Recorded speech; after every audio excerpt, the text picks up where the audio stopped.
Hello, good morning.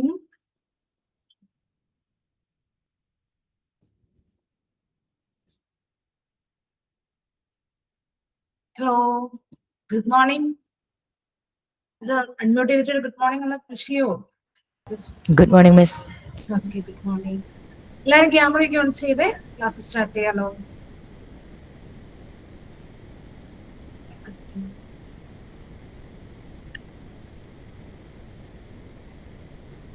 Nandana, Ayisha, Anjana, Steffi, Ibi, Sahal, Jamie, Aleena, Sharon. Okay, ഇപ്പൊ exam ഒക്കെ എല്ലാവരുടെയും കഴിഞ്ഞു. എങ്ങനെ ഉണ്ടായിരുന്നു എല്ലാവർക്കും എക്സാം ഒക്കെ? First level, foundation level exam ഒക്കെ എല്ലാവരും എഴുതിയോ? നല്ല രീതിയിൽ തന്നെ.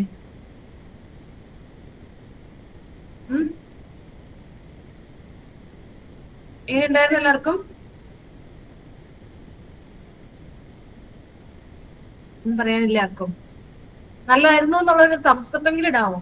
ഓക്കെ ആയിരുന്നു, കോൺഫിഡന്റ് ആയിട്ട് എഴുതാൻ പറ്റി എന്നൊക്കെയുള്ളൊരു.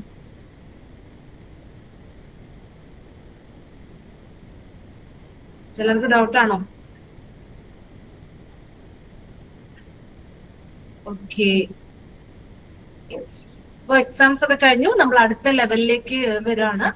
നെക്സ്റ്റ് ലെവൽ എന്ന് പറയുമ്പോൾ നമ്മൾ ഇതിൽ മെയിൻ ആയിട്ട് കാണുന്നത് പഠിക്കാൻ പോകുന്ന ടോപ്പിക്സിൽ ഒന്ന് GST ഫയലിംഗ് ആണ്. പിന്നെ നമ്മൾ സഹോ ബുക്സിന്റെ ക്ലാസ് ഉണ്ടാവും. അടുത്ത സോഫ്റ്റ്വെയർ നമ്മൾ പരിചയപ്പെടാൻ പോവാണ്. പിന്നെ ടാലി ഓൾറെഡി നിങ്ങൾ പഠിച്ചിട്ടുണ്ട്. അതിന്റെ അഡ്വാൻസ് ആയിട്ടുള്ള ടാലി കൂടി നമ്മൾ പഠിക്കുകയാണ്. ദെൻ നെക്സ്റ്റ് പ്ലേസ്മെന്റ് ട്രെയിനിങ് കാര്യങ്ങളൊക്കെ സ്റ്റാർട്ട് ചെയ്യും. അതേപോലെ മോക്ക് ഇന്റർവ്യൂസ് നിങ്ങൾക്ക് സ്റ്റാർട്ട് ചെയ്യാണ്. ഇതുവരെ നിങ്ങൾക്ക് മോക്ക് ഇന്റർവ്യൂ ട്രെയിനിങ് ഒന്നും ഉണ്ടായിരുന്നില്ല. ഇനി മുതൽ എല്ലാ മാസവും മോക്ക് ഇന്റർവ്യൂ ട്രെയിനിങ് ഉണ്ടാവും. ഗ്രൂപ്പിലേക്ക് മെസ്സേജുകൾ വരും മോക്ക് ഇന്റർവ്യൂവിന്റെ. അപ്പൊ അതെല്ലാം നിർബന്ധമായിട്ടും എല്ലാവരും പങ്കെടുക്കാം. പ്രൊഫഷണലി അറ്റയറിൽ തന്നെ വന്ന് പങ്കെടുക്കാനായിട്ട് ശ്രദ്ധിക്കുക. CV-യും കാര്യങ്ങളൊക്കെ വെച്ച് തന്നെ പങ്കെടുക്കാം. അപ്പൊ ഈ മാസം ഇതിന്റെ ഈ 19-ാം തീയതിയാണ് മോക്ക് ഇന്റർവ്യൂ നിങ്ങൾക്കുള്ളത്. 19-20 സെൻട്രൽ അറിയിക്കും എന്നാൽ നിങ്ങളുടെ മോക്ക് ഇന്റർവ്യൂ എന്നുള്ള. ഓൺലൈനിലുള്ളവർക്ക് 20-ാം തീയതി തന്നെയായിരിക്കും. സെൻട്രൽ അവർക്ക് 19 ചാൻസ്. എന്തെങ്കിലും ചേഞ്ചസ് ഉണ്ടെങ്കിൽ അത് ഇൻഫോം ചെയ്യുന്നത്. അപ്പൊ എല്ലാവരും സ്കിപ്പ് ചെയ്യാതെ മോക്ക് ഇന്റർവ്യൂസ് എല്ലാം തന്നെ അറ്റൻഡ് ചെയ്യുക. നിങ്ങളുടെ പ്ലേസ്മെന്റിനെ എഫക്ട് ചെയ്യുന്ന ഒരു കാര്യമാണ് കേട്ടോ. ഓക്കെ, ഇപ്പൊ കുറച്ച് കുട്ടികൾക്ക് എന്നെ അറിയാം, കുറച്ച് പേർക്ക് എന്നെ അറിയാവുന്നതാണ്. ഞാൻ ഓൾറെഡി ഫെബ്രുവരി ബാച്ചിന് എടുത്തിട്ടുണ്ട്. അനന്തർ ബാച്ച് ഞാൻ എടുത്തിട്ടില്ല. അപ്പൊ എന്റെ പേര് ധന്യ ജോസഫ്. ഞാൻ വൈറ്റ്ല സെന്ററിലെ സീനിയർ അക്കൗണ്ട്സ് ട്രെയിനർ ആയിട്ട് വർക്ക് ചെയ്യാം. ഓക്കെ, വൈറ്റ്ലയിലുള്ളവർക്ക് ഏകദേശം തന്നെ അറിയാം. ബാക്കിയുള്ളവർ ഇന്ന് പരിചയപ്പെടുത്തുന്നുള്ളൂ. ഓക്കെ, അപ്പൊ നമ്മള് ഇന്ന് മുതൽ ഒരു 5th ഡേയ്സ് ക്ലാസ് വരുന്നത് GST ഫയലിംഗിന്റെ ക്ലാസ് ആണ്. GST ഫയലിംഗ് നമ്മൾ ഓൾറെഡി GST എന്താണെന്നൊക്കെ കുറെ പഠിച്ചിട്ടുണ്ടായിരുന്നു അല്ലെ? ഏകദേശം ഒരു ഫൗണ്ടേഷൻ ലെവലിന്റെ ടൈമിൽ ഒരു 10 ഡേയ്സ് ക്ലാസ് ഒക്കെ വന്നിട്ടുണ്ടായിരുന്നു. GST ഓർമ്മയുണ്ടോ എല്ലാവർക്കും? GST എന്താണെന്നൊക്കെ പഠിച്ച കാര്യങ്ങളൊക്കെ ഓർമ്മയുണ്ടോ? GSTയുടെ എക്സാം ഒക്കെ ഇപ്പൊ എഴുതി കഴിഞ്ഞല്ലോ. അപ്പൊ ഓർമ്മ ഉണ്ടാവും ഞാൻ വിചാരിക്കുന്നു. ഉണ്ടോ? ഓർമ്മയുണ്ടോ? ആകെ ഒരാൾക്ക് ഓർമ്മയുള്ളോ? അമീറിന് മാത്രം ഓർമ്മയില്ലോ? ബാക്കി ആർക്കും ഒരു ഓർമ്മയില്ലേ? എല്ലാം മറന്നുപോയാ? ഓർമ്മയുണ്ടെങ്കിൽ ഒന്ന് തംസപ്പെടുക. നിങ്ങളൊന്ന് ഓർത്തത് GST കുറെ കാര്യങ്ങൾ നമ്മൾ പഠിച്ചിട്ടുണ്ടായിരുന്നു. പ്ലേസ് സപ്ലൈ, കുറെ ടേമുകൾ നമ്മൾ കണ്ടിരുന്നു. സപ്ലൈ എന്താണ്, അതുപോലെ തന്നെ നമ്മൾ input tax credit, GST set of, block credit, invoice, way bill, അങ്ങനെ കുറെ ടേംസ് നമ്മൾ പഠിച്ചിട്ടുണ്ടായിരുന്നു. ഓക്കെ, കുറെ പേർക്ക് ഓർമ്മയുണ്ട്. എങ്കിലും ചിലരെങ്കിലും മറന്നു പോയിട്ടുണ്ടെന്ന് തോന്നുന്നു. അതുകൊണ്ട് നമുക്ക് ഫയലിംഗ് സ്റ്റാർട്ട് ചെയ്യുന്നതിന് മുൻപായിട്ട് നമുക്ക് ഫയലിംഗിന് വേണ്ട കാര്യങ്ങൾ, കുറച്ച് കാര്യങ്ങൾ മാത്രം, എല്ലാം നമ്മൾ ഡിസ്കസ് ചെയ്യാനുള്ള ഇതില്ല. നമ്മൾ കുറച്ച് കാര്യങ്ങൾ, ഫയലിംഗിലേക്ക് വേണ്ട കുറച്ച് കാര്യങ്ങൾ മാത്രം ഒന്ന് ഇന്ന് ഡിസ്കസ് ചെയ്യാണ്. അത് കഴിഞ്ഞ് നാളെ ആയിരിക്കും നമ്മൾ ഫയലിംഗ് സ്റ്റാർട്ട് ചെയ്യാം. നമുക്ക് മെയിൻ ആയിട്ട് GSTR 1-ന്റെ ഓൺലൈൻ ഓഫ്ലൈൻ ഫയലിംഗും അതേപോലെ GSTR 3Bയുടെ ഓൺലൈൻ ഫയലിംഗും ആണ് നമുക്ക് പഠിക്കാനായിട്ടുള്ളത്. GSTR 1-ന്റെ online and offline filing, GSTR 3Bയുടെ ഓൺലൈൻ ഫയലിംഗ്, പിന്നെ നമ്മുടെ വേ ബിൽ എങ്ങനെ ജനറേറ്റ് ചെയ്യാം. ഈ 4 കാര്യങ്ങളാണ് നമുക്ക് മെയിൻ ആയിട്ട് പഠിക്കേണ്ടത്. അപ്പൊ അതിന് മുന്നോടിയായിട്ട് നമുക്ക് ജസ്റ്റ് ഒന്ന് GSTയുടെ ബേസിക്സ് ആയിട്ടുള്ള കാര്യങ്ങൾ ഒന്നുകൂടെ റിവാമ്പ് ചെയ്തെടുക്കാം. എല്ലാവരും ശ്രദ്ധിച്ചിരിക്കുക. അപ്പൊ എന്നാ GST ഇന്ത്യയിലേക്ക് വന്നതെന്നൊക്കെ ഓർമ്മയുണ്ടല്ലോ. എന്നാ ഇന്ത്യയിൽ ആദ്യമായിട്ട് GST നിലയിൽ വന്നേ?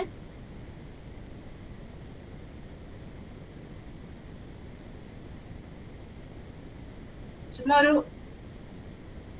ക്വസ്റ്റ്യൻ, GK ക്വസ്റ്റ്യൻ ചോദിച്ചതേ ഉള്ളൂ. എന്നാ ആദ്യമായിട്ട് ഇന്ത്യയിൽ GST നിലവിൽ വന്നത്?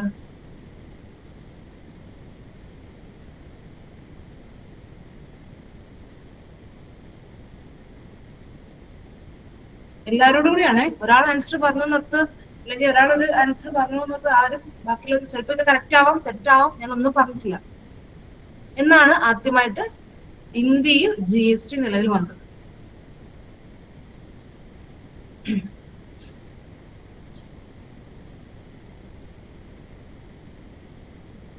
ഓക്കെ, 1 ജൂലൈ 2017 ആദ്യമായിട്ട് ഇന്ത്യ GST നിലവിൽ വരുന്നത്.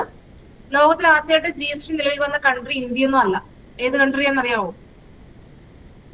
ഫസ്റ്റ് GST എന്ന് പറയുന്ന കൺസെപ്റ്റ് വേൾഡില് ആദ്യമായിട്ട് കൊണ്ടുവരുന്ന, ഇൻട്രൊഡ്യൂസ് ചെയ്യുന്ന കൺട്രി ഏതാണ്? അറിയോ?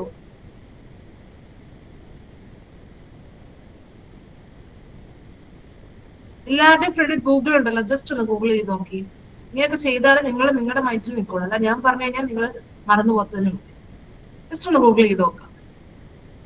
ഏത് കൺട്രി ആദ്യമായിട്ട് GST എന്ന് പറഞ്ഞ കൺസെപ്റ്റ് ഇൻട്രൊഡ്യൂസ് ചെയ്യുന്നത്?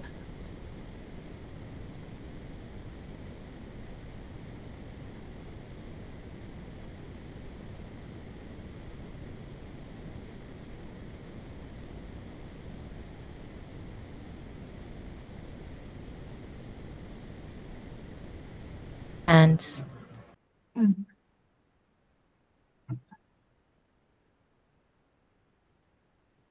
ഗൂഗിൾ ചെയ്യാനാ ഞാൻ പറഞ്ഞത്. എന്നിട്ടും ആൻസേഴ്സ് പോരുന്നില്ലേ? എല്ലാവരുടെ ആൻസർ പോരട്ടെ. എല്ലാവരും ആക്റ്റീവ് ആയിട്ടിരിക്കും ക്ലാസ്സിൽ കേട്ടോ. എന്നാ നിലയിൽ വന്നേ? സോറി, ഏത് കൺട്രിയിലാണ് വന്നേ? ഓക്കെ, ഫ്രാൻസിലാണ് ആദ്യമായിട്ട് GST ഫസ്റ്റ് വേൾഡിൽ ഇൻട്രൊഡ്യൂസ് ചെയ്യുന്നത്. ഫ്രാൻസിലാണ്. ഏകദേശം പറഞ്ഞാൽ കുറേയധികം കൺട്രീസ്, ഒരു 130+ കൺട്രീസോളം GST എന്ന് പറഞ്ഞ ഈ ഒരു കൺസെപ്റ്റ് ആണ് ഫോളോ ചെയ്യുന്നത്. ഗൾഫ് കൺട്രീസ് ഒക്കെ മാറ്റെന്ന് പറയുന്ന പോലെ പല കൺട്രീസും എന്ത് ചെയ്യുന്നുണ്ട്? ഈ പറഞ്ഞ പോലെ GST എന്ന് പറഞ്ഞ കോൺസെപ്റ്റ് ആണ് ഫോളോ ചെയ്യുന്നത്. നമ്മുടെ ഇന്ത്യയിൽ മാത്രം നമ്മൾ ഈ GST പഠിച്ചുകൊണ്ട് ബെനിഫിറ്റ് നമുക്ക് കിട്ടുക. ചില കുറച്ച് കൺട്രീസ് ചെറിയ ചെറിയ മാറ്റങ്ങളുണ്ട്, ഇല്ലെന്നല്ല, എങ്കിലും ഓൾമോസ്റ്റ് ഏകദേശം ഒക്കെ സിമിലർ ആണ് GST എല്ലാ കൺട്രീസിലും വെച്ച് നോക്കുമ്പോൾ. ഓക്കെ, നമുക്ക് ഞാൻ നേരത്തെ പറഞ്ഞ പോലെ GSTയിൽ ഇന്ത്യയിൽ ആദ്യമായിട്ട് ഇൻട്രൊഡ്യൂസ് ചെയ്ത് 1 ജൂലൈ 2017 GSTയിൽ കുറച്ച് കോമ്പോണന്റുകൾ ഉണ്ട് അല്ലെ? CGST, SGST, IGST, UTGST എന്നൊക്കെ പറഞ്ഞ് കുറച്ച് കോമ്പോണന്റുകൾ ഉണ്ട്. എപ്പോഴായി CGST, SGST വരുന്നത്? എപ്പോഴാണ് ഈ CGST, SGST എന്ന് പറഞ്ഞ ഈ 2 കോമ്പോണന്റ്സ് എപ്പോഴായിരിക്കും വരിക? Intrastate supply. ആണോ? എല്ലാവരുടെയും ആൻസർ പോരണേ എനിക്ക്. കാരണം നിങ്ങൾ പഠിച്ച സബ്ജക്റ്റ് ആണ്, ഒന്നുകൂടെ നമ്മൾ റിവൈസ് ചെയ്തു എന്നുള്ളൂ മാത്രമേ ഉള്ളൂ. ടാലിയിലും എല്ലാം നമ്മൾ യൂസ് ചെയ്യുന്ന CGST, SGST എന്ന് പറഞ്ഞ ഈ കോൺസെപ്റ്റ് ഒക്കെ.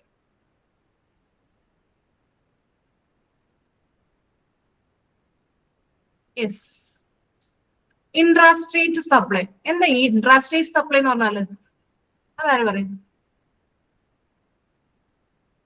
ആരാ പറയും ഇൻട്രാസ്റ്റേറ്റ് സപ്ലൈ? വിത്തിൻ സ്റ്റേറ്റ് ആണോ, ബിറ്റ്വീൻ 2 സ്റ്റേറ്റ്സ് ആണോ? എന്താ ഈ ഇൻട്രാസ്റ്റേറ്റ് സപ്ലൈ എന്ന് പറഞ്ഞാൽ? Within states. Within the same state ആണെങ്കിൽ നമ്മൾ അതിനെ എന്ത് വിളിക്കും? ഇൻട്രാസ്റ്റേറ്റ് സപ്ലൈ എന്നാണ് പറയാം അല്ലെ? അവിടെ വരുന്ന 2 കോമ്പോണന്റുകളാണ് CGST, SGST. ഓക്കെ, ഏതൊക്കെയാണ്? CGST എന്ന് പറഞ്ഞാൽ സെൻട്രൽ ഗുഡ്സ് ആൻഡ് സർവീസസ് ടാക്സും SGST എന്ന് പറഞ്ഞാൽ state goods and services tax. That means നമുക്കറിയാം 18% ഒരു ഗുഡ്സിന്റെ അല്ലെങ്കിൽ ഒരു സർവീസിന്റെ ടാക്സ് റേറ്റ് വരുന്നതെങ്കിൽ അതിൽ 9% എവിടേക്കായിരിക്കും പോവുക? സെൻട്രൽ ഗവൺമെന്റിലേക്കും 9% സ്റ്റേറ്റ് ഗവൺമെന്റിലേക്കും ആയിരിക്കും പോകുന്നത്. ഓക്കെ, അതാണ് ഇൻട്രാസ്റ്റേറ്റ് സപ്ലൈ നടക്കുമ്പോൾ CGST, SGST എന്ന് പറഞ്ഞ 2 കോമ്പോണന്റുകളാണ് വരുന്നത്. നമ്മൾ എഴുതുമ്പോഴും അങ്ങനെ സ്പ്ലിറ്റ് ആക്കിയിട്ടാണ് ടാലിയിലൊക്കെ നമ്മൾ ചെയ്തു പോകുന്നത് അല്ലെ? ഇനി IGST വരുന്നത് എപ്പോഴായിരിക്കും? ഒരു ഇന്റർ സ്റ്റേറ്റ് സപ്ലൈ നടക്കുമ്പോഴാണ് അല്ലെ? ബിറ്റ്വീൻ 2 സ്റ്റേറ്റ്സ്, കേരളവും കർണാടക അല്ലെങ്കിൽ കേരളവും തമിഴ്നാടും കർണാടകയും തമിഴ്നാടും തമ്മിലോ അങ്ങനെ സ്റ്റേറ്റുകൾ തമ്മിലുള്ള സപ്ലൈ നടക്കുമ്പോഴാണ് IGST എന്ന് പറയുന്ന ഈ ഒരു കോമ്പോണന്റ് വരിക. IGST ശരിക്കും പറഞ്ഞാല് മെയിൻ ആയിട്ട് ഇത് കളക്ട് ചെയ്യുന്നത് സെൻട്രൽ ഗവൺമെന്റ് ആണ്. എങ്കിലും പിന്നീട് അത് GST കൗൺസിൽ തീരുമാനിച്ചിട്ട് സെൻട്രൽ സ്റ്റേറ്റിന് കൊടുക്കാണ്. അപ്പൊ അതിലേക്ക് നമ്മൾ പോകുന്നില്ല. ജസ്റ്റ് അറിഞ്ഞിരിക്കുക IGST മെയിൻ ആയിട്ട് കളക്ട് ചെയ്യുന്ന സെൻട്രൽ ഗവൺമെന്റിലേക്കാണ് എമൗണ്ട് പോകുന്നത്. അപ്പൊ IGST. അടുത്താണ് UTGST, യൂണിയൻ ടെറിട്ടറികൾ അല്ലെ. ഇന്ത്യയിൽ പല യൂണിയൻ ടെറിട്ടറീസ് ഉണ്ട്. അതിലെല്ലാ യൂണിയൻ ടെറിട്ടറിനെയും GST കൗൺസിൽ യൂണിയൻ ടെറിട്ടറി ആയിട്ട് ട്രീറ്റ് ചെയ്യുന്നില്ല. നമ്മള് ഈ എന്താണ് കുറെ യൂണിയൻ ടെറിട്ടറീസ് നമുക്ക് ഏകദേശം ഒരു 8-10 യൂണിയൻ ടെറിട്ടറീസ് ഉണ്ടെങ്കിൽ പോലും അത്രയും യൂണിയൻ ടെറിട്ടറീസിന് നമ്മൾ GST അണ്ടറിലേക്ക് വരുമ്പോൾ യൂണിയൻ ടെറിട്ടറി ആയിട്ട് കൺസിഡർ ചെയ്യുന്നത്, ചിലതിനെ കൺട്രി ആയിട്ട് സ്റ്റേറ്റ് ആയിട്ട് തന്നെയാണ് കൺസിഡർ ചെയ്യുന്നത്. അപ്പൊ ആ യൂണിയൻ ടെറിട്ടറിക്കുള്ളിൽ, അതായത് സെയിം യൂണിയൻ ടെറിട്ടറിക്കുള്ളിൽ തന്നെയാണ് ട്രാൻസാക്ഷൻ നടക്കുന്നതെങ്കിൽ അവിടെ ഏത് വരും? UTGSTയും CGSTയും വരും.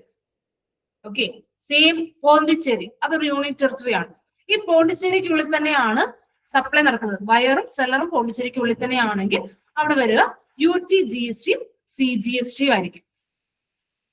ഓക്കെ, നമ്മുടെ ഇൻട്രാ സ്റ്റേറ്റ് സപ്ലൈയുടെ SGSTക്ക് പകരം അവിടെ എന്ത് വരുന്നു? UTGST എന്ന് പറയുന്ന ഒരു ടേം കൂടെ വരുന്നു, അല്ലെങ്കിൽ ഒരു കോമ്പോണന്റ് ആണ് വരിക. ഇനി ബിറ്റ്വീൻ അനദർ യൂണിയൻ ടെറിട്ടറി ആണ്, അതായത് നമ്മൾ നേരത്തെ പറഞ്ഞ ഒരു union territory another union territory അല്ലെങ്കിൽ അനദർ സ്റ്റേറ്റും തമ്മിലാണെങ്കിൽ അവിടെ വരിക IGST എന്ന് പറയുന്ന ആ ഒരു കോമ്പോണന്റ് ആയിരിക്കും. Okay, within the same union territory ആണെങ്കിൽ UTGST ആൻഡ് CGST ആണ്. ഔട്ട്സൈഡ് ദ യൂണിയൻ ടെറിട്ടറി അല്ലെങ്കിൽ ബിറ്റ്വീൻ ടു യൂണിയൻ ടെറിട്ടറി ആണെങ്കിൽ IGST എന്ന് പറഞ്ഞ ഒറ്റൊരു കൺസെപ്റ്റ് മാത്രമേ അവിടെ വരുന്നുള്ളൂ. ഓക്കെ, ഇതൊക്കെ ഓൾറെഡി നമ്മൾ പഠിച്ചതാണ്. ക്ലിയർ ആണോ എല്ലാവർക്കും? ഈ ഒരു പോർഷൻ പറഞ്ഞ ഇത്രയും ക്ലിയർ ആണോ എല്ലാവർക്കും? ഇനി മറന്നുപോയി എന്ന് പറഞ്ഞേക്കല്ലേ നമ്മുടെ ഫയലിംഗിലേക്ക് വരുമ്പോ. ഓക്കെ അല്ലേ? യെസ്. ഇനി കുറച്ച് ഇമ്പോർട്ടന്റ് ടേമുകൾ ധരിച്ചിട്ടുണ്ടാവും. HSN, SAC, UQC എന്നൊക്കെ പറഞ്ഞ കുറച്ച് ടേമുകൾ ഉണ്ടല്ലോ. GST വളരെ ഇമ്പോർട്ടന്റ് ആണ്. അതായത് നമ്മൾ GST ഫയലിംഗ് ചെയ്യുന്ന സമയത്ത് ഇപ്പൊ ഞാൻ ഒരു മൊബൈൽ ഫോൺ, ഫോർ എക്സാമ്പിൾ ഒരു എന്താണ് സാംസങ്ങിന്റെ ഒരു മൊബൈൽ ഫോൺ, ആ ഒരു പേര് എൻ്റർ ചെയ്തിട്ടല്ല നമ്മൾ റിട്ടേൺ ഫയൽ ചെയ്യാം. ഓക്കെ, സാംസങ് മൊബൈൽ ഫോൺ എന്ന് പറഞ്ഞിട്ട് അതിന്റെ എല്ലാ നമ്പർ അടക്കം അല്ല നമ്മൾ കൊടുക്കുന്നത്, മോഡൽ നമ്പർ അടക്കം അല്ല കൊടുക്കുക. അപ്പൊ അതിലെന്തായിരിക്കും? HSN കോഡ് വെച്ചിട്ടായിരിക്കും നമ്മൾ കൊടുക്കുക. Okay, for example same HSN code ഒരു 8408 എന്ന് പറഞ്ഞ ഒരു HSN കോഡ് എന്ന് വിചാരിക്കും. എക്സാമ്പിളാണ് ഞാൻ പറയണേ. ഈ HSN കോഡിലുള്ള പ്രൊഡക്റ്റ് നമ്മൾ എത്ര ടോട്ടൽ ക്വാണ്ടിറ്റി വിറ്റു, എത്ര ടാക്സ് കളക്ട് ചെയ്തു, എത്രയാണ് അതിന് ഇൻവോയ്സ് വാല്യൂ വന്നത് എന്നുള്ള ഡീറ്റെയിൽസ് ആണ് നമ്മൾ കൊടുക്കുക. അല്ലാതെ ആ ഒരു പ്രൊഡക്റ്റിന്റെ നെയിം നമ്മളവിടെ മെൻഷൻ ചെയ്യുന്നില്ല. അത് സർവീസിന്റെ കേസിലായാലും ഗുഡ്സിന്റെ കേസിലായാലും രണ്ടിലും നമ്മൾ യൂസ് ചെയ്യുന്നത് ഈ കോഡുകളാണ്. കാരണം മെയിൻ റീസൺ എന്ന് പറയുന്നത് ഓരോ സ്ഥലത്തും ഓരോ പ്രൊഡക്റ്റിന്റെ ഡിഫറെന്റ് നെയിമുകളായിരിക്കും ഉണ്ടാവുക. ഒരു യൂണിറ്റ് ഉണ്ടാവില്ല, നെയിമുകൾക്കൊന്നും ഒരു യൂണിറ്റ് ഉണ്ടാവില്ല. ഇപ്പൊ നമ്മൾ മലയാളത്തിൽ പറഞ്ഞാൽ പോലും സെയിം ഒരു പ്രൊഡക്റ്റിന് തന്നെ ഓരോ എന്താണ് ജില്ലയിലും വ്യത്യസ്ത പേരുകളെ വിളിക്കുന്നതെന്ന് പറയുന്ന പോലെ ഒരു യൂണിറ്റ് ആ ഒരു പ്രൊഡക്റ്റിന് നെയിമിൽ ഉണ്ടാവില്ല. അപ്പൊ അതുകൊണ്ട് അവരെന്ത് ചെയ്യുന്നു? അവിടെ ഒരു കോഡ് ഇൻട്രൊഡ്യൂസ് ചെയ്താണ് ഈ HSN കോഡും SAC കോഡും. അപ്പൊ ഈ കോഡ് വെച്ച് കഴിഞ്ഞാൽ യൂസ് ചെയ്ത് കഴിഞ്ഞാൽ നമുക്കറിയാൻ പറയാം ഓക്കെ ഇന്ന പ്രൊഡക്റ്റ് ആണ് എന്ന് മനസ്സിലാക്കാനായിട്ട് പറ്റും. അതുകൊണ്ടാണ് ഈ കോഡുകൾ യൂസ് ചെയ്യുന്നത്. HSN കോഡിന്റെ full form harmonised system of nomenclature എന്നാണ്. SACയുടെ ഫുൾ ഫോം വരിക സർവീസ് അക്കൗണ്ടിംഗ് കോഡ് എന്നാണ്. ഈ രണ്ട് കോഡുകളും യൂസ് ചെയ്യുന്നത് എന്താണ് നമ്മുടെ ടാക്സേഷന് വേണ്ടിയും അതുപോലെ ബെറ്റർ മെഷർമെന്റിന് വേണ്ടിയും ഏത് ഗുഡ്സ് സർവീസ് ആണ് കൃത്യമായിട്ട് റെക്കഗ്നൈസ് ചെയ്യാൻ വേണ്ടിയൊക്കെയാണ് മെയിൻ ആയിട്ട് ഈ കോഡുകൾ യൂസ് ചെയ്യുന്നത്. ഇത് വേൾഡ് വൈഡ് റെക്കഗ്നൈസ് ചെയ്തിട്ടുള്ള കോഡാണ് കേട്ടോ. ഇന്ത്യയിൽ മാത്രമല്ല ലോകത്ത് പല രാജ്യങ്ങളും യൂസ് ചെയ്യുന്ന കോഡാണ് ഈ HSN കോഡും SAC കോഡും. ഓക്കെ, നമ്മൾ നിങ്ങൾ റിട്ടേൺ ഫയൽ ചെയ്യുമ്പോൾ നമുക്ക് അറിയാൻ പറ്റും. നമ്മൾ ഫയൽ ചെയ്യുമ്പോൾ ഗുഡ്സിന്റെ പേരല്ല കൊടുക്കുക, നമ്മൾ ഏതൊക്കെ HSN കോഡിലുള്ള എത്ര ക്വാണ്ടിറ്റി ഓഫ് ഗുഡ്സ് സെയിൽ ചെയ്തു എന്നുള്ള ഡീറ്റെയിൽസ് കാര്യങ്ങളൊക്കെയാണ് നമ്മൾ എൻ്റർ ചെയ്ത് പോകുന്നത്. അതേപോലെ തന്നെയാണ് SACയുടെ കേസിൽ. പിന്നെ ഒരാളും കൂടി ഉണ്ടായിരുന്നു UQC. ടാലിയിലൊക്കെ നമ്മൾ ചെയ്യുന്നതാണ് അല്ലെ. അതായത് ഒരു പ്രൊഡക്റ്റ് നമ്മൾ എന്താ തീർച്ചയായിട്ടും ഒരു മെഷർമെന്റ് യൂണിറ്റ് ഉണ്ടാവും. ചിലപ്പോൾ അത് മീറ്റർ ആവാം, ചിലപ്പോൾ കിലോഗ്രാം ആവാം, ചിലപ്പോൾ നമ്പേഴ്സ് ആവാം, ചിലപ്പോൾ പാക്കറ്റ് ആവാം, പീസ് ആവാം. അതും ഇമ്പോർട്ടന്റ് ആണ്. നമ്മൾ യൂണിറ്റും ഫയലിംഗിന്റെ ടൈമിൽ കൊടുക്കുന്നുണ്ട്. ഫയലിംഗ് ടൈമിൽ നമ്മൾ ചോദിക്കുന്നുണ്ട് യൂണിറ്റ് ഏതാണ് ചോദിക്കുന്നുണ്ട്. അപ്പൊ യൂണിറ്റ് നമ്മൾ എന്ത് ചെയ്യണം, എൻട്രി ചെയ്ത് കൊടുക്കേണ്ടതായിട്ടുണ്ട്. ഓക്കെ, കുറച്ച് ഇമ്പോർട്ടന്റ് ടേമുകളാണ് നമ്മൾ കണ്ടത്. HSN, SSC and UQC. Minimum ഒരു 4 ഡിജിറ്റ് ആണ്, മാക്സിമം 6 ഡിജിറ്റോളം അല്ലെങ്കിൽ 8 ഡിജിറ്റ് ഒക്കെ മാക്സിമം യൂസ് ചെയ്യുന്നുണ്ട്. അപ്പൊ അതിലേക്കൊക്കെ നമുക്ക് വരാം. യെസ്, ഇനി ഇതിന്റെ ആപ്ലിക്കബിലിറ്റിയിലേക്കാണ് വരിക. Okay, applicability. ആരാണ് 6 ഡിജിറ്റ് HSN കോഡ് ഡിക്ലെയർ ചെയ്യേണ്ടത്? അതായത് ഒരു ടാക്സ് ഇൻവോയ്സ്, അതൊക്കെ കൃത്യമായൊരു ഇതുണ്ട് കേട്ടോ, വെറുതെ HSN കോഡ് കൊടുക്കല്ല. ഇതൊരു ടാക്സ് ഇൻവോയ്സ് ആണെന്ന് വിചാരിക്കാം. ഈ ഒരു ടാക്സ് ഇൻവോയ്സ് നമ്മൾ ഇഷ്യൂ ചെയ്യുമ്പോൾ ഇതിൽ നമുക്ക് തോന്നിയ പോലെ HSN കോഡ് കൊടുക്കാൻ പറ്റില്ല. അതായത് നമുക്ക് ഇഷ്ടം 4 ഡിജിറ്റ് കൊടുത്താൽ മതി അങ്ങനെ വിചാരിക്കാൻ പറ്റില്ല. അല്ലെങ്കിൽ ഈ പ്രാവശ്യം 6 ഡിജിറ്റ് കൊടുക്കാം, അങ്ങനെയല്ല. അതിന് കൃത്യമായ ഒരു ക്ലാരിറ്റി പറയുന്നുണ്ട്. എങ്ങനെയാണ്?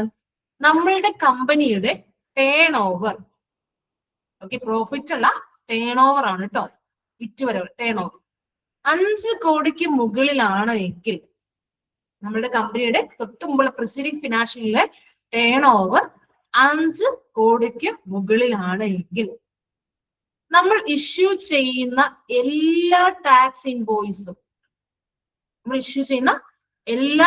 ഇൻവോയ്സും, അത് B2Bക്കാർക്ക് ഇഷ്യൂ ചെയ്യുന്ന ആട്ടെ, B2Cക്കാർക്ക് ഇഷ്യൂ ചെയ്യുന്ന ആട്ടെ, ആർക്ക് ഇഷ്യൂ ചെയ്താലും 6 ഡിജിറ്റ് HSN കോഡ് അത് മസ്റ്റ് ആണ്.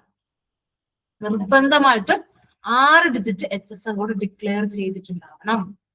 എങ്ങനെയാണെങ്കിൽ നമ്മുടെ കമ്പനിയുടെ കഴിഞ്ഞ വർഷത്തെ ടേൺ ഓവർ 5 കോടിക്ക് മുകളിലാണ് എങ്കിൽ, ഓക്കെ, ഇതിന്റെയൊക്കെ കേസിൽ B2Bയുടെ കേസിലും B2Cയുടെ കേസിലും നിർബന്ധമായിട്ട് എന്ത് ചെയ്യണം, എല്ലാ ടാക്സ് ഇൻവോയ്സിന്റെ കേസിലും നമ്മൾ HSN കോഡ് 6 ഡിജിറ്റ് ഡിക്ലെയർ ചെയ്തിട്ടുണ്ടാവും. ഓക്കെ, 5 കോടിക്ക് മുകളിൽ. ഇനി നമ്മുടെ കമ്പനിക്ക് എത്രയും ടേൺ ഓവർ ഒന്നുമില്ല, ഒരു 2 കോടിയേ ഉള്ളൂ അല്ലെങ്കിൽ 1 കോടിയൊക്കെ ടേൺ ഓവർ ഉള്ളൂ എന്ന് വിചാരിക്കാം. അങ്ങനെയാണെങ്കിൽ പറയുന്നത് ഇങ്ങനെയാണ്, GST കൗൺസിൽ പറയുന്നത് ഇങ്ങനെയാണ്: 5 കോടിക്ക് താഴെ ടേൺ ഓവർ ഉള്ള നിങ്ങളുടെ കമ്പനിക്ക് B2B എന്താണ് സെയിലൊക്കെ നടത്തുമ്പോൾ ഇഷ്യൂ ചെയ്യുന്ന ഇൻവോയ്സിൽ 4 ഡിജിറ്റ് HSN കോഡ് നിർബന്ധമാണ്. ഓക്കെ, B2B 5 കോടിക്ക് താഴെ ടേൺ ഓവർ ഉള്ള, ഫിനാൻഷ്യൽ ഇയർ ടേൺ ഓവർ ഉള്ള കമ്പനികളാണ് നമ്മൾ വർക്ക് ചെയ്യുന്ന കമ്പനി. നാളെ നിങ്ങൾ വർക്ക് ചെയ്യുന്ന കമ്പനി എങ്കിൽ നിങ്ങൾ ഇഷ്യൂ ചെയ്യാൻ പോകുന്ന ടാക്സ് ഇൻവോയ്സുകൾ ഉണ്ടല്ലോ, B2B പേഴ്സൺ നിങ്ങൾ ഇഷ്യൂ ചെയ്ത ടാക്സ് ഇൻവോയ്സിൽ minimum 4 digit HSN code declare ചെയ്തിട്ടുണ്ടാവണം. ഓക്കെ, അപ്പം ആ ഒരു ലിമിറ്റ് ഓർത്തിരിക്കുക. 5 കോടിക്ക് മുകളിൽ 6 ഡിജിറ്റ് എന്നും 5 കോടിക്ക് താഴെ 4 ഡിജിറ്റ്. വേണമെങ്കിൽ നിങ്ങൾക്ക് ഓർക്കാൻ എളുപ്പത്തിൽ 5ന് മുകളിലാണല്ലോ 6, 5ന് താഴെയാണല്ലോ 4, അങ്ങനെ എന്തെങ്കിലുമൊക്കെ ഹിന്ദി വെച്ചിട്ടൊക്കെ ഓർത്തിരിക്കുക. ഇതൊക്കെ വളരെ ഇമ്പോർട്ടന്റ് ആണ്. ഓക്കെ, അപ്പൊ എന്താണ് ഈ B2B ആൻഡ് B2C എന്നൊക്കെ പറഞ്ഞാൽ എന്താ? ഈ കാര്യമായിട്ട് ഇവിടെ പറയുന്നുണ്ട് B2B ഇൻവോയ്സ്, B2C ഇൻവോയ്സ് എന്നൊക്കെ. എന്താ ഈ B2B? എന്താ B2B?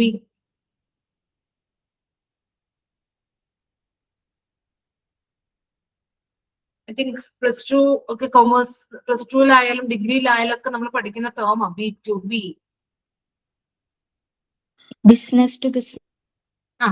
Business to business. അപ്പൊ നമ്മുടെ GSTന്റെ കേസിലേക്ക് വരുമ്പോൾ ബിസിനസ് ടു ബിസിനസ് എന്ന് പറഞ്ഞാൽ കുറച്ചുകൂടി ഡീറ്റെയിൽ ആയിട്ട് പറഞ്ഞാല് 2 പാർട്ടീസ് GST രജിസ്റ്റർഡ് ആണെങ്കിൽ നമ്മൾ അതിനെ B2B സെയിൽസ് എന്ന് പറയും. 2 പേരും GST രജിസ്റ്റർഡ്, അതായത് ബയറും സെല്ലറും 2 പേരും GST രജിസ്റ്റർഡ് ആണെങ്കിൽ അതിനെ നമ്മൾ B2B എന്ന് പറയും. ഓക്കെ, B2C എന്ന് പറഞ്ഞാൽ എന്താ? ബിസിനസ് ടു കസ്റ്റമർ ആണ്. അതിൽ ഒരാൾ രജിസ്റ്റർഡ് ആയിരിക്കും, but another party is not GST registered. അതായത് നമ്മുടെ പർച്ചേസ് ചെയ്യുന്ന ആൾ എന്തായിരിക്കില്ല? GST രജിസ്റ്റേർഡ് ആയിരിക്കില്ല. ഓക്കെ, ഓർത്തിരിക്കാം. B2B എന്ന് പറഞ്ഞാൽ 2 പേരും GST രജിസ്റ്റേർഡ് ആണെങ്കിൽ അതിന് നമ്മൾ B2B എന്നും, ഇനി അതിൽ ഒരാൾ GST രജിസ്റ്റേർഡ് അല്ല എങ്കിൽ അതിനെ B2C എന്നുമാണ് പറയുന്നത്. അപ്പൊ നമ്മളുടെ കമ്പനിയുടെ ടേൺ ഓവർ 5 കോടിക്ക് താഴെയാണെങ്കിൽ നമ്മൾ B2Cയുടെ കേസിൽ 4 ഡിജിറ്റ് HSN ഡിക്ലെയർ ചെയ്യേണ്ട കാര്യമില്ല കേട്ടോ. അതുകൊണ്ടാണ് അത് എടുത്ത് പറയാത്തത്. B2Bയുടെ കേസ് മാത്രമേ 4 ഡിജിറ്റ് HSN കോഡ് ഡിക്ലെയർ ചെയ്താൽ മതി. ക്ലിയർ ആണോ? ആപ്ലിക്കബിലിറ്റി ഓഫ് HSN ക്ലിയർ ആണോ എല്ലാവർക്കും? SSയുടെ കേസിലും സെയിം തന്നെയാണ്. ഓക്കെ ആണോ? ഏകദേശം 24 സ്റ്റുഡൻസ് ഉണ്ട്. എല്ലാവർക്കും ക്ലിയർ ആവണം. ആർക്കെങ്കിലും കൺഫ്യൂഷൻ ഉണ്ടെങ്കിൽ ചോദിക്കാം. ഓക്കെ, അപ്പൊ നമുക്ക് നെക്സ്റ്റ് അടുത്തതിലേക്ക് വരാം. വലിയ കൺഫ്യൂഷൻ ഉള്ള ഒരു കാര്യമല്ല, എല്ലാവർക്കും തന്നെ അറിയാവുന്ന ഒരു ടേം ആണ് നമ്മുടെ ഫോർമാറ്റ് അല്ലെ, GSTയുടെ ഫോർമാറ്റ്. മിനിമം എന്നല്ല, എത്ര നമ്പർ ഉണ്ടെന്നാ പറയുന്നത് GSTയില്? GST നമ്പറിൽ എത്ര ഉണ്ടാവണം നമ്പേഴ്സ്? കൗണ്ട് ചെയ്യണോ എല്ലാവരും? എത്ര വേണമെന്ന് പറയുന്നേ? അറിയാവുന്നവരാ? ഓക്കെ, 15 ഡിജിറ്റ്സ് ആണ് വരിക. അതൊന്നും നിങ്ങൾ വലിയ ബൈഹാർട്ട് ചെയ്യേണ്ട കാര്യമൊന്നുമില്ല. ജസ്റ്റ് നമുക്ക് ഒരു കോമൺ നോളജിന് വേണ്ടി പറഞ്ഞു പോകുന്നേ ഉള്ളൂ. നോട്ട് ചെയ്യണമെന്നൊന്നും ഇല്ല. ആദ്യത്തെ രണ്ടും സ്റ്റേറ്റ് കോഡ് ആണെന്ന് എല്ലാവർക്കും അറിയാം അല്ലെ? നമ്മുടെ കേരളത്തിൽ 32 ആണ്, നമ്മുടെ തൊട്ടടുത്ത് കർണാടക 29 ആണെന്നും ഒക്കെ എല്ലാവർക്കും അറിയാവുന്നതാണ്. പിന്നീട് വരുന്ന ആ ഒരു 10 ഡിജിറ്റ് എന്ന് പറയുന്നത് നമ്മുടെ കമ്പനിയുടെ പാൻ നമ്പർ ആണ്. എല്ലാ കമ്പനികൾക്കും പാൻ നമ്പർ ഉണ്ടാവും. നമ്മുടെ കമ്പനിയുടെ പാൻ നമ്പർ ആണ് പിന്നീട് വരുന്ന ആ ഒരു 10 ഡിജിറ്റ്. പിന്നെ വരുന്നത് ഈ സെയിം പാൻ നമ്പറിനുണ്ടല്ലോ നമുക്ക് എത്ര എൻറ്റിറ്റീസ് ഉണ്ട് എന്നുള്ളതാണ് പിന്നെ വരുന്ന ആ ഒരു നമ്പർ. ഈ സെയിം പാൻ നമ്പർ ഉണ്ടല്ലോ നമുക്ക് എത്ര എൻറ്റിറ്റീസ് ഉണ്ട് എന്നുള്ളതാണ്. പിന്നെ Z എന്ന് പറയുന്ന ഒരു ഡീഫോൾട്ട് ആൽഫബറ്റ്, അത് എല്ലാവർക്കും കോമൺ ആയിട്ട് യൂസ് ചെയ്യുന്നതാണ്. പിന്നെ ചെക്ക് സം ഡിജിറ്റ്, എന്തെങ്കിലും ഒരു നമ്പറോ അല്ലെങ്കിൽ ഒരു ആസ്പെക്ട്സോ ആയിരിക്കും ലാസ്റ്റ് ഉണ്ടാവും. അത് ഇത്ര ക്രൈറ്റീരിയ അത് പ്രത്യേകം മെൻഷൻ ചെയ്തിട്ടുള്ള ഒരു കാര്യമില്ല. അങ്ങനെ ഈ ഒരു 15 ഡിജിറ്റ് ആണ് നമ്മുടെ GST നമ്പറിന്റെ ഫോർമാറ്റ്. നമ്മൾ ബൈഹാർട്ട് ചെയ്യേണ്ട കാര്യമൊന്നും, ജസ്റ്റ് ഒന്ന് അറിഞ്ഞിരിക്കുക. കാരണം നമ്മളായിട്ട് ഗവൺമെന്റ് GST കൗൺസിൽ നമുക്ക് ഇഷ്യൂ ചെയ്യുന്നതാണ്. നമ്മൾ GST രജിസ്ട്രേഷൻ എടുക്കുമ്പോൾ GST കൗൺസിൽ നമുക്ക് തരുന്നതാണ്. ഒന്ന് മനസ്സിലാക്കിയിരിക്കുക ഫോർമാറ്റ് ഇതാണെന്നുള്ളത്. ഓക്കെ, കൂടുതലായിട്ട് ഡീറ്റെയിലേക്ക് അത് പോകേണ്ട കാര്യമൊന്നുമില്ല. ഇനി GST രജിസ്ട്രേഷനിലേക്ക് വരാം. ഓക്കെ, ഇപ്പം നമുക്ക് ഒരു കമ്പനി ഉണ്ടെന്ന് വിചാരിക്കാം. നമ്മളുടെ കമ്പനിയുടെ ടേൺ ഓവർ 10 കോടിയാണ്. നമുക്ക് GST രജിസ്ട്രേഷൻ ചെയ്യാൻ പറ്റുമോ ഇല്ലയോ? ചെയ്യണോ വേണ്ടയോ? നമ്മുടെ കമ്പനിയുടെ ടേൺ ഓവർ 10 കോടിയാണ്. സ്വന്തമായിട്ട് ബിസിനസ് ഒക്കെ സ്റ്റാർട്ട് ചെയ്തു. ഒരു 10 കോടി ടേൺ ഓവർ ഉള്ള ഒരു ബിസിനസ് ആണ്. കേരളത്തിലാണ് ബിസിനസ് കിട്ടിയത് കേട്ടോ, അതുകൂടെ പറയാം. ചെയ്യണം.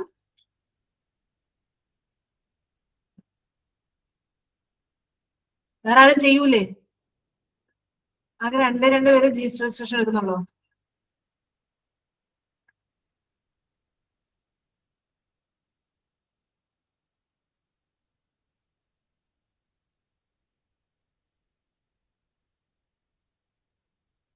പഠിച്ചിട്ടുണ്ടായിരുന്നു ലിമിറ്റ് ഒക്കെ? പഠിച്ചോർമ്മ മറന്നുപോയോ? ഗുഡ്സിന്റെ കേസിൽ എത്രയാണ്? 40 lakhs. സർവീസിന്റെ കേസിൽ എത്രയാണ്? 20 lakh. 20 lakhs. ഞാൻ പറഞ്ഞു നമ്മുടെ കമ്പനി ടേൺ ഓവർ 10 crore. തീർച്ചയായിട്ടും എന്ത് ചെയ്യണം? GST രജിസ്ട്രേഷൻ എടുത്തിരിക്കണം. ഒരു കമ്പനിയുടെ മാൻഡേറ്ററി ലിമിറ്റ് ആണ് കേട്ടോ. ആർക്ക് വേണമെങ്കിലും വോളണ്ടറി GST രജിസ്ട്രേഷൻ എടുക്കാം. നിർബന്ധമായിട്ടും GST രജിസ്ട്രേഷൻ എടുക്കുന്ന ലിമിറ്റുകളെ കുറിച്ചാണ് നമുക്ക് നോക്കാനായിട്ടുള്ളത്. ചില കൺട്രീസ്, അതായത് മണിപ്പൂർ, മിസോറാം, നാഗാലാൻഡ്, ത്രിപുര, ഇവർക്ക് ഗുഡ്സ് ആൻഡ് സർവീസിന്റെ കേസിൽ 10 ലക്ഷത്തിന് മുകളിലേക്ക് വന്നു കഴിഞ്ഞാൽ മാൻഡേറ്ററി ആയിട്ട് GST രജിസ്ട്രേഷൻ എടുക്കണം. 10 ലക്ഷത്തിന് മുകളിലേക്ക് വന്നു കഴിഞ്ഞാൽ നിർബന്ധമായിട്ട് ഗുഡ്സ് ആട്ടെ സർവീസ് ആട്ടെ അതെല്ലാം രണ്ടും ഡീൽ ചെയ്യുന്നവരാട്ടെ അവരുടെ ത്രഷോൾഡ് ലിമിറ്റ് പറയുന്നത് 10 ലക്ഷമാണ്. അടുത്തത് നമ്മുടെ അരുണാചൽ പ്രദേശ്, മേഘാലയ, സിക്കിം, ഉത്തരാഖണ്ഡ്, പുതുച്ചേരി, തെലങ്കാന, ഇത്രയും സ്റ്റേറ്റിന്റെ കേസാണ്. ഇവർക്ക് 20 lakhs ആണ് ലിമിറ്റ്. ഓക്കെ, 20 lakhs ആണ് ലിമിറ്റ്. ഇനി നമ്മുടെ കേരളം ഉൾപ്പെടെയുള്ള ജമ്മു കാശ്മീർ, ആസാം, ഹിമാചൽ പ്രദേശ്, തമിഴ്നാട്, കർണാടക, മധ്യപ്രദേശ് അങ്ങനെ പറഞ്ഞ എല്ലാ സ്റ്റേറ്റുകൾക്കും ലിമിറ്റ് 2 ലിമിറ്റുകളുണ്ട്. സർവീസ് മാത്രം ഡീൽ ചെയ്യുന്ന ഒരു ബിസിനസ് ആണെങ്കിൽ 20 lakhs-ഉം ഗുഡ്സ് മാത്രം ഡീൽ ചെയ്യുന്നവരാണെങ്കിൽ 40 lakhs-ഉം ആണ് ലിമിറ്റ്. ഓക്കെ, സർവീസ് മാത്രം നമ്മൾ കൊടുക്കുന്നുള്ളൂ. ഫോർ എക്സാമ്പിൾ നമ്മളിപ്പോ നടത്തുന്ന ഒരു എഡ്യൂക്കേഷൻ സർവീസ് കമ്പനി ആണെങ്കിൽ 20 lakhs മുകളിലേക്ക് വന്ന് നമ്മൾ എന്ത് ചെയ്യണം? GST രജിസ്ട്രേഷൻ എടുക്കണം. ഇനി അതല്ല നമ്മൾ നടത്തുന്നത് ഒരു ഫർണിച്ചർ ഷോപ്പ് ആണെങ്കിൽ 20 lakhs മുകളിലേക്ക് വന്നു കഴിഞ്ഞാൽ നമ്മൾ എന്ത് ചെയ്യണം? GST രജിസ്ട്രേഷൻ മാൻഡേറ്ററി ആയിട്ട് എടുത്തിരിക്കണം. ഇനി നമ്മളുടെ കമ്പനി ഗുഡ്സും ഉണ്ട് അതേസമയം സർവീസും ഉണ്ടെന്ന് വിചാരിക്കുക. ഓക്കെ, ഗുഡ്സും ഉണ്ട് സർവീസും ഉണ്ട്. അങ്ങനെയാണെങ്കിൽ എത്രയാ ലിമിറ്റ്?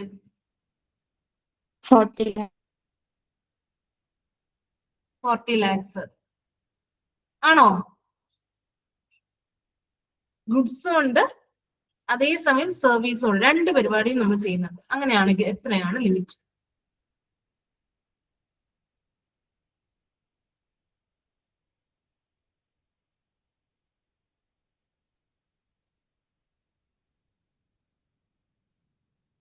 എത്രയാ? പേരൊക്കെ വിളിക്കണോ നിങ്ങളുടെ ഒരു ആൻസർ ഇട്ടാൻ? എത്രയാണ്?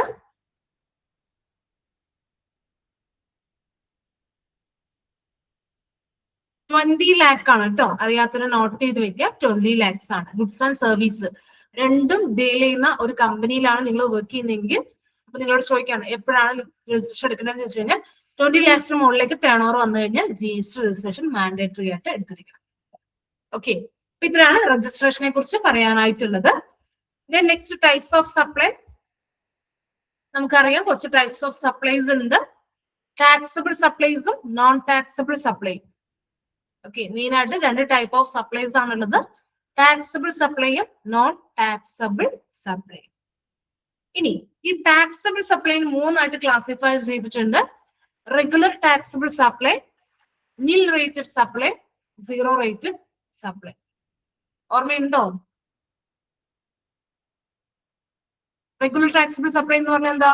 നോർമൽ GST ചാർജ് ചെയ്യുന്ന, അതായത് 5% ആവാം, 18% ആവാം, അല്ലെങ്കിൽ 40% GST ചാർജ് ചെയ്യുന്ന സപ്ലൈസിനെയാണ് നമ്മൾ റെഗുലർ ടാക്സബിൾ സപ്ലൈസ് എന്ന് പറയാം.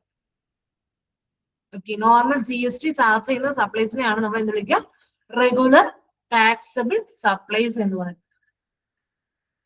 ഇനി അടുത്തതാണ് നിൽ rated supply. Nil rated tax rate എത്രയാ അറിയാവോ? നിൽ റേറ്റഡ് ടാക്സ് റേറ്റ് എത്രയാ?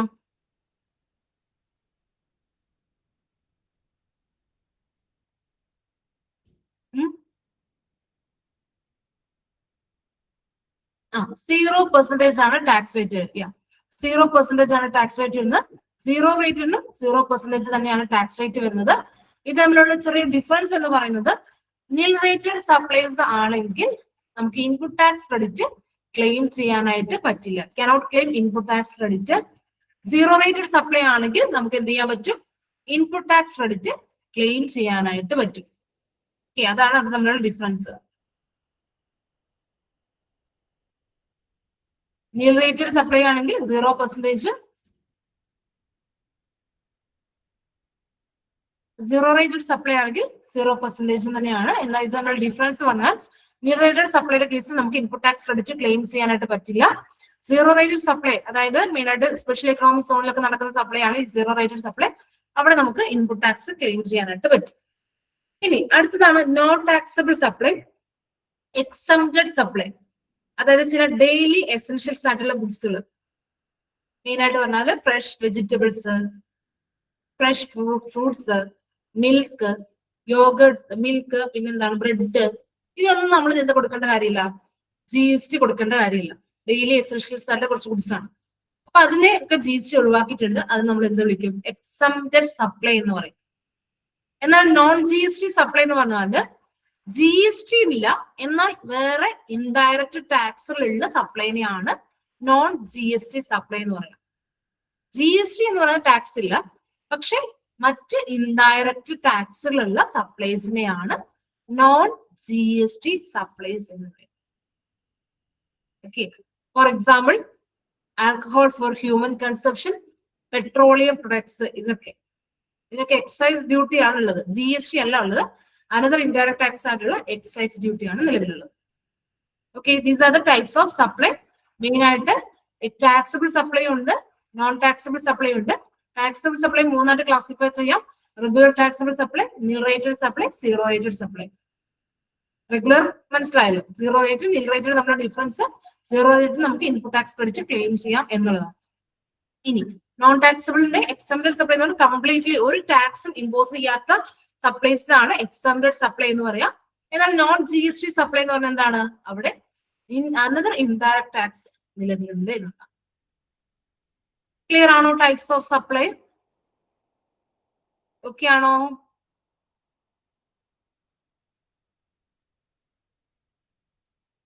യെസ്. ദെൻ നെക്സ്റ്റ് അടുത്തിലേക്ക് വരാം. കുറച്ച് ഇമ്പോർട്ടന്റ് ടേംസ്. എന്താ ഇൻപുട്ട് ടാക്സ്? എന്താണ് ഇൻപുട്ട് ടാക്സ്?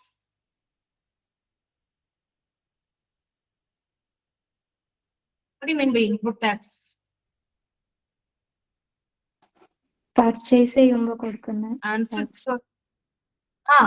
പർച്ചേസ് ചെയ്യുമ്പോൾ നമ്മൾ പേ ചെയ്യുന്ന ടാക്സിനെയാണ് ഇൻപുട്ട് ടാക്സ് എന്ന് പറയുന്നത് അല്ലെ. ഇൻപുട്ട് എന്ന് പറഞ്ഞാൽ നമ്മൾ പർച്ചേസ് ചെയ്യുന്ന ആ ഒരു മെറ്റീരിയലിനെ അല്ലെങ്കിൽ ആ ഒരു പ്രൊഡക്റ്റിനെയാണ് നമ്മൾ ഇൻപുട്ട് എന്ന് പറയാ. ഇൻപുട്ട് ടാക്സ് എന്ന് പറഞ്ഞാൽ നമ്മൾ പർച്ചേസ് ചെയ്യുമ്പോൾ നമ്മൾ പേ ചെയ്യുന്ന ടാക്സിനെയാണ് ഇൻപുട്ട് ടാക്സ് എന്ന് പറയും. പർച്ചേസ് ചെയ്യുമ്പോൾ നമ്മൾ പേ ചെയ്യുന്ന ടാക്സ് ആണ് ഇൻപുട്ട് ടാക്സ്. അപ്പൊ എന്താണ് ഇൻവേർഡ് സപ്ലൈ എന്ന് പറഞ്ഞാൽ ആ ഒരു ഇൻപുട്ട് പർച്ചേസ് ചെയ്യുന്ന ആ ഒരു പ്രോസസ്സിനെയാണ് ഇൻവേർഡ് സപ്ലൈ എന്ന് പറയുന്നത്. ഇൻപുട്ട് പർച്ചേസ് ചെയ്യുന്ന ആ ഒരു പ്രോസസ്സിനെയാണ്, അതായത് നമ്മൾ ആ പർച്ചേസ് നടക്കുന്നല്ലോ അതിനെയാണ് ശരിക്കും പറഞ്ഞാൽ ഇൻവേർഡ് സപ്ലൈ എന്ന് പറയുന്നത്. പർച്ചേസിനെയാണ് ഇൻവേർഡ് സപ്ലൈ എന്ന് പറയുന്നത്. ഓക്കെ, ഇനി കുറച്ച് അടുത്ത ഇമ്പോർട്ടന്റ് ടേംസുകളിലേക്ക് വന്ന് ഔട്ട്പുട്ട് എന്ന് പറഞ്ഞാൽ എന്താണ്? നമ്മുടെ ഫൈനൽ പ്രൊഡക്റ്റ് സെയിൽസ് ആണ്. ഔട്ട്പുട്ട് ടാക്സ് എന്ന് പറഞ്ഞാൽ നമ്മൾ കളക്ട് ചെയ്യുന്ന ടാക്സിനെയാണ് ഔട്ട്പുട്ട് ടാക്സ് എന്ന് പറയാം. നമ്മൾ കളക്ട് ചെയ്യുന്ന ടാക്സിനെയാണ് ഔട്ട്പുട്ട് ടാക്സ് എന്ന് പറയുന്നത്. ദെൻ ഔട്ട്വേർഡ് സപ്ലൈ എന്ന് പറഞ്ഞാൽ നമ്മുടെ ആ സെയിലിന്റെ അനദർ ടേം ആണ് ഔട്ട്വേർഡ് സപ്ലൈ.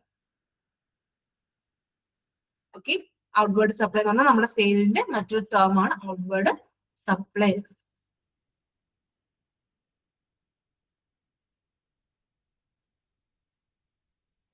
ഓക്കെ ആണോ? നമ്മൾ ഓൾറെഡി അറിയാവുന്ന കാര്യങ്ങൾ തന്നെയാണ്. ഓക്കെ അല്ലേ? ഇത്ര കൺഫ്യൂഷൻ ഉള്ളതെല്ലാം തോന്നുന്നു. എന്താ ഇൻപുട്ട് ടാക്സ് ക്രെഡിറ്റ് എന്ന് പറഞ്ഞാൽ എന്താ? നമ്മൾ പർച്ചേസ് ചെയ്യുമ്പോൾ പേ ചെയ്ത ടാക്സിൽ നിന്ന് നമ്മൾ സെയിൽ ചെയ്തപ്പോൾ കളക്ട് ചെയ്ത ടാക്സ് നമുക്ക് എന്ത് ചെയ്യാൻ കുറയ്ക്കാനായിട്ട് പറ്റും അല്ലെ. സെയിൽ ചെയ്തപ്പോൾ നമ്മൾ എത്രയാണോ ടാക്സ് കളക്ട് ചെയ്ത് വെച്ചിരിക്കുന്നത് അതിൽ നിന്ന് നമ്മൾ ഓൾറെഡി പേ ചെയ്ത ടാക്സ് കുറച്ച് ബാലൻസ് എമൗണ്ട് നമ്മൾ ഗവൺമെന്റിലേക്ക് പേ ചെയ്യുന്ന ആ ഒരു മെക്കാനിസത്തിന് പറയുന്ന പേരാണ് input tax credit mechanism. Okay, നമ്മുടെ കയ്യിൽ 14,400 രൂപയുണ്ട്. അത് ഫുൾ ആയിട്ട് നമ്മൾ ഗവൺമെന്റിലേക്ക് അടയ്ക്കേണ്ട കാര്യമില്ല. അതിൽ നിന്ന് നമ്മൾ ഓൾറെഡി പർച്ചേസ് ചെയ്തപ്പോൾ പേ ചെയ്ത 9,000 രൂപ നമ്മൾ ഓൾറെഡി ടാക്സ് ഗവൺമെന്റിലേക്ക് അടച്ചു കഴിഞ്ഞു. അത് കുറച്ചിട്ട് ബാലൻസ് എമൗണ്ട് മാത്രം നീ എന്ത് ചെയ്താൽ മതി? ഗവൺമെന്റിലേക്ക് അടച്ചാൽ മതി. ഇതിനെയാണ് എന്ത് വിളിക്കുക? GST സെറ്റ് ഓഫ് അല്ലെങ്കിൽ input tax credit mechanism. Output tax liability minus input tax, that is known as GST set off അല്ലെങ്കിൽ ഇൻപുട്ട് ടാക്സ് ക്രെഡിറ്റ്. അപ്പൊ അതിന് കൃത്യമായ ഒരു ഓർഡർ ഉണ്ടല്ലേ. എല്ലാമായിട്ട് സെറ്റ് ഓഫ് ആവില്ല. നമ്മളുടെ കയ്യിലുള്ളത് ഔട്ട്പുട്ട് IGST, CGST, SGST ഏതൊരു ഇൻപുട്ടുമായിട്ട് സെറ്റ് ഓഫ് ആവും എന്നാണ് പറയുന്നത്. ഇൻപുട്ട് IGST ആണ് ഇപ്പൊ നമ്മുടെ കയ്യിലുള്ളതായിരിക്കും. ഇൻപുട്ട് IGST നമുക്ക് ഔട്ട്പുട്ട് IGST ആയിട്ടോ ഔട്ട്പുട്ട് CGST, SGST ആയിട്ടോ സെറ്റ് ഓഫ് ചെയ്യാവുന്നതാണ്. നമ്മുടെ കയ്യിലുള്ളത് ഇൻപുട്ട് IGST ആണ്. ഇൻപുട്ട് IGST നമ്മൾ സെറ്റ് ഓഫ് ചെയ്യുമ്പോൾ ഏതൊക്കെയായിട്ട് സെറ്റ് ഓഫ് ആവും? എല്ലാവരുമായിട്ട് സെറ്റ് ഓഫ് ആവും. എല്ലാ ഔട്ട്പുട്ടുമായിട്ടും സെറ്റ് ഓഫ് ആകും. വളരെ ഇമ്പോർട്ടന്റ് ആണ്, പഠിച്ചിരിക്കണം. ഓക്കെ, വളരെ വെരി ഇമ്പോർട്ടന്റ് ടേംസ് ആണ് ഈ പറയുന്നത്. ഇനി നമ്മുടെ കയ്യിലുള്ളത് ഇൻപുട്ട് CGST ആണെന്ന് വിചാരിക്കുക. ഏതൊക്കെ ഔട്ട്പുട്ടുമായിട്ട് സെറ്റ് ഓഫ് ആവും? ഔട്ട്പുട്ട് IGST ആയിട്ട് സെറ്റ് ഓഫ് ആവും. ഔട്ട്പുട്ട് CGST ആയിട്ട് സെറ്റ് ഓഫ് ചെയ്യാനായിട്ട് പറ്റും. IGST ആയിട്ടും CGST ആയിട്ടും സെറ്റ് ഓഫ് ആവും. അടുത്തത് SGSTയുടെ കേസിലേക്ക് വരികയാണെങ്കിൽ ഇൻപുട്ട് SGST ആണെങ്കിൽ ഔട്ട്പുട്ട് IGST ആയിട്ടും SGST ആയിട്ട് സെറ്റ് ഓഫ് ആവും. അല്ലെങ്കിൽ നിങ്ങൾ ചെറുതായിട്ട് ഇങ്ങനെ ഓർത്തെടുത്താൽ മതി. CGST SGST ആയിട്ട് സെറ്റ് ആവില്ല. അതുപോലെ SGST CGST ആയിട്ടും സെറ്റ് ആവില്ല. IGSTക്ക് അങ്ങനെ കുഴപ്പങ്ങളൊന്നും ഇല്ല.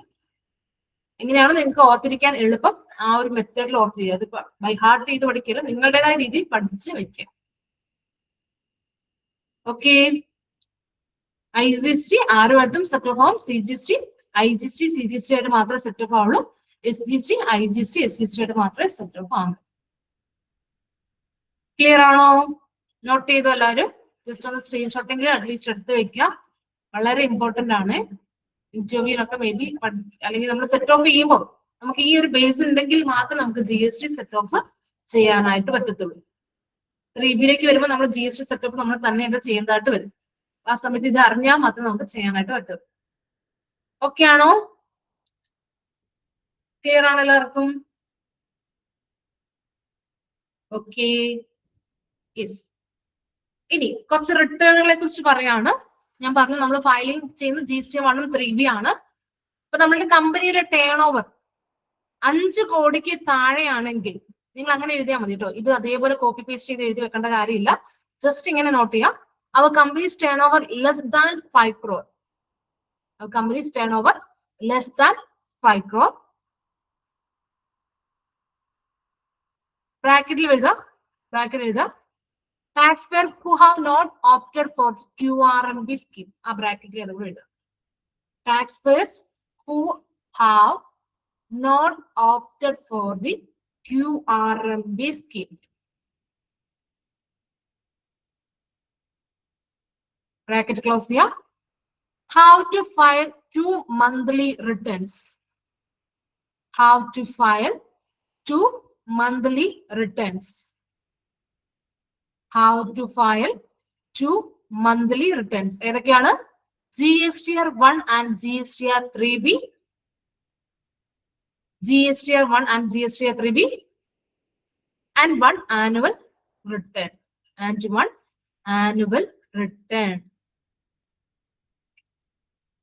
GSTR 1 ഉം GSTR 3B മാസാമാസം ഫയൽ ചെയ്യണം. അതുകൂടാതെ വർഷത്തിൽ ഒരു റിട്ടേൺ കൂടി ഉണ്ട്. അതാണ് GSTR 9. വേണമെങ്കിൽ അതിന്റെ ബ്രാക്കറ്റ് എഴുതിയോ. GSTR 9. ആനുവൽ റിട്ടേണിന്റെ ബ്രാക്കറ്റ് എഴുതുക. GSTR 9. GSTR 9. അപ്പൊ അങ്ങനെ ഒരു വർഷം എത്ര റിട്ടേൺ ഉണ്ട്? 12 മാസം 2 റിട്ടേൺ വെച്ച് 24 റിട്ടേണും പ്ലസ് ഒരു ആനുവൽ റിട്ടേണും കൂടി കൂട്ടി 25 റിട്ടേൺ ഒരു വർഷം വരും. നമ്മുടെ കമ്പനി ടേൺ ഓവർ 5 കോടിക്ക് താഴെയാണെങ്കിൽ. ഇനി മോർ ദാൻ 5 crore 5 കോടിക്ക് മുകളിലാണെങ്കിൽ ഒരു കാര്യം കൂടി അഡീഷണൽ ആയിട്ട് വരും.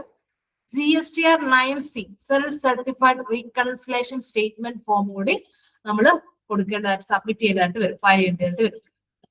ഈ പറഞ്ഞ 25 റിട്ടേൺ കൂടാതെ പ്ലസ് ഒരു എക്സ്ട്രാ കാര്യം കൂടെ വരും. ഏതാണ്? Self certified reconciliation statement form GSTR 9C. 25 return plus എന്ന് വേണമെങ്കിൽ എഴുതി കേട്ടോ.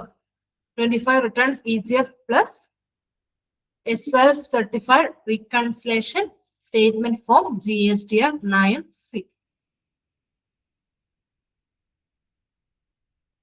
Okay.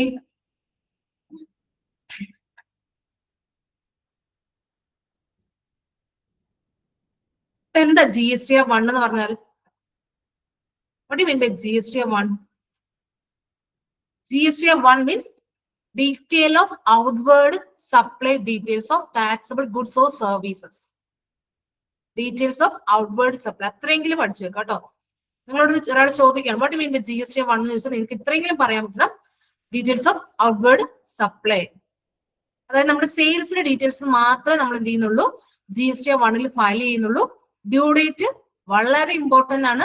11th of the next month ആണ് ഡ്യൂ ഡേറ്റ്. ഇത് സ്ക്രീൻഷോട്ട് എടുത്ത് വെച്ചാൽ മതി. പിന്നീടാണെങ്കിൽ നോട്ടിലേക്ക് എഴുതുക. ക്വാർട്ടർലി QRMB സ്കീം എന്ന് പറഞ്ഞാൽ ക്വാർട്ടർലി റിട്ടേൺ മന്ത്ലി പേയ്മെന്റ് സ്കീമാണ്. 5 കോടിക്ക് താഴെയുള്ളവർക്ക് ഓപ്റ്റ് ചെയ്യാനായിട്ട് പറ്റുന്ന റിട്ടേൺ ഫോം ആണ്. അതായത് മാസം റിട്ടേൺ ഇല്ല, പകരം 3 മാസം കൂടുമ്പോഴേ റിട്ടേൺ വരുള്ളൂ. അതാണ് ക്വാർട്ടർലി റിട്ടേൺ. അപ്പൊ അവരുടെ ക്വാർട്ടർ കഴിഞ്ഞ് നെക്സ്റ്റ് മന്ത് 13-ാം തീയതി ഇത് ഫയൽ ചെയ്താൽ മതി QRMB സ്കീം ഓപ്റ്റ് ചെയ്തവർക്ക്. ഓക്കെ. ഇനി GSTR 3B എന്ന് പറഞ്ഞാൽ വളരെ ഇമ്പോർട്ടന്റ് ആണ്. പലരും കറക്റ്റ് ആയിട്ട് പറയാൻ ഒരു കൺഫ്യൂഷൻ ഉള്ള ഒരു കാര്യമാണ് GSTR 3B. Summary of outward supply ഉണ്ട്, ഇൻപുട്ട് ടാക്സ് ക്രെഡിറ്റ് ക്ലെയിംഡ് ഉണ്ട്, അതുപോലെ ടാക്സ് പേയ്മെന്റും ഉണ്ട്. ഇത് മൂന്നും GSTR 3B വരുന്നതാണ് കേട്ടോ. Summary of outward supply, input tax credit claimed, അതുപോലെ ടാക്സ് പേയ്മെന്റ്. ഈ 3 കാര്യങ്ങളും GSTR 3B വരുന്നതാണ്.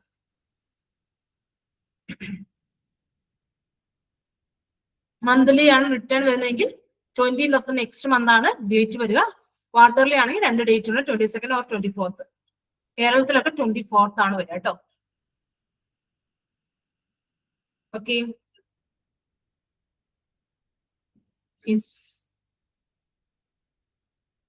ക്ലിയർ ആണോ? GSTR1, GSTR3B.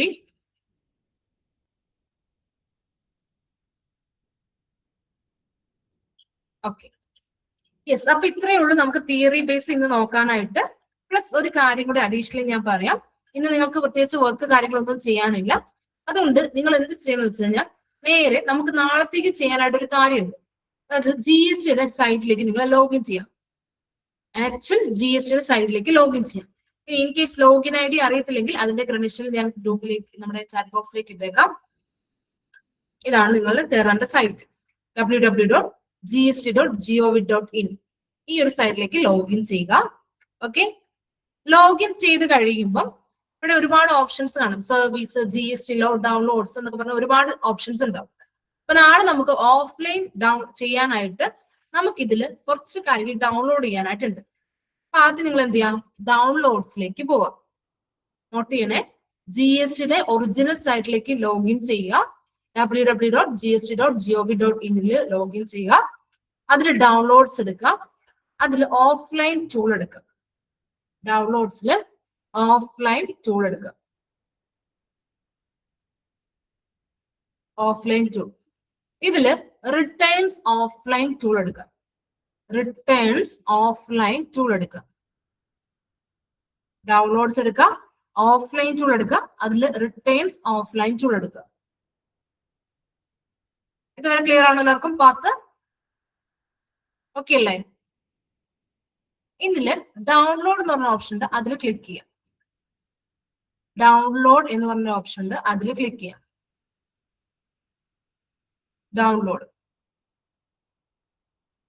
ഡൗൺലോഡ്സിൽ റിട്ടേൺസിൽ offline tool returns download എന്ന് പറഞ്ഞ ഓപ്ഷൻ ക്ലിക്ക് ചെയ്യാം.